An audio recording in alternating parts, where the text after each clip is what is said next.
আল্লাহ আমাদেরকে তিনটা মোটা মোটা তাবিজ দিয়েছে। এই তিনটা তাবিজ যার কাছে আছে পৃথিবীর কোনো কিছুর ক্ষতি করতে পারে না, কিন্তু আমরা সে তাবিজ ব্যবহার করি না। জানেন সে তাবিজ কোন তিনটা?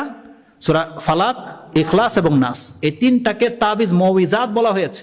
রাসূল সাল্লাল্লাহু আলাইহি ওয়াসাল্লাম বলছেন, যেই ব্যক্তি সকাল সন্ধ্যায় এই মৌইজাত পড়বে, এটা ইমাম তিরমিজি এবং আবু দাউদে হাদিস রয়েছে, সেই ব্যক্তির সবকিছুর জন্য যথেষ্ট হয়ে যাবে।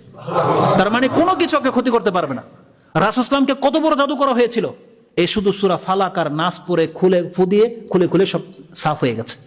আর আমাদেরকে আগে এটা পড়তে বলা হয়েছে যাতে কোনো জাদু আপনাকে অ্যাটাক করতে না পারে। কিন্তু কয়জন ব্যক্তি বলতে পারবেন যে সকালে 3 বার এবং সন্ধ্যায় 3 বার আমরা পড়ি? এটা আমাদের সন্তানদেরকে এটা শিক্ষা দিয়েছি, এই বাচ্চাদেরকে জিজ্ঞেস করলে পারবে না হয়তো এই সূরাগুলো।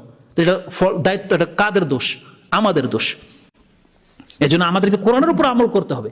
আয়াতুল কুরসির মতন আয়াত থাকতে আপনার পকেটে এটা আপনি সিনায় ঢুকাচ্ছেন না, এটা দোষটা কার? আপনাকে বলেছে আয়াতুল কুরসি আপনি দেয়ালে লটকে রাখেন কিয়ামত পর্যন্ত, আপনার দাড়ি সাদা হয়ে গেছে। আরে একটা করে আয়াত পড়লে, একটা করে লাইন পড়লে তো এতদিন আপনি মুখস্থ হয়ে যেত কোরআন, আর আপনি একটা আয়াতুল কুরসি মুখস্থ করতে পারেন না। আপনি ভরসা করে বসে আছেন তাবিজের উপরে, তো দোষটা কার? হুজুরদের দোষ নয়, এই ক্ষেত্রে আপনাদের দোষ। কোরআন থাকতে কোনো ব্যক্তির তাবিজের প্রয়োজন হতে পারে না।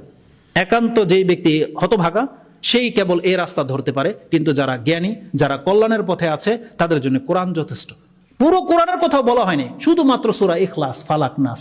কত সেনসিটিভ কথা, এটাও আমাদেরকে বুঝে আসে না।